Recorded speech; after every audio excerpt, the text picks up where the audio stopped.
世紀農業展現台南驕傲。大聲喊出口號，民進黨台南市長參選人陳廷輝佇台南市議會副議長林志典等多位民進黨籍市議員陪同之下，公布第二期 AI 動畫政見，提出農漁業對制度科技產銷到市場的先機藍圖，包括建立完整農漁業資訊平台，強化財損通報 SOP， 要讓我們農民、漁民有保障。未來議員就很清楚，我們會把 SOP 從基層，然後一直到我們的中央，串聯中央甲地方資源，打造台南數據農漁業品牌，讓台南味行向世界。這回也公布團隊新伙伴，農業漁業的飛飛太吉祥，希望借着大家熟悉的 IP， 讓少年世代更親近土地甲海洋。後續也會推出其他形象的紅仔，讓大家看到我們要做什麼，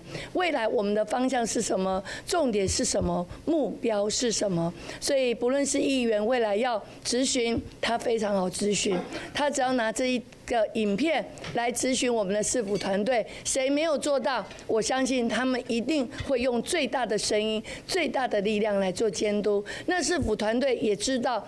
市長的方向是哪裡。隨着年底選舉腳步愈來愈近，陳廷輝每禮拜公布政見以外，競選總部也已經選定永康區鹽行中衛區邊仔是永康交流道，目前正佇咧建置當中。競選團隊有計9月份會來進駐。台南新聞所發採訪報道。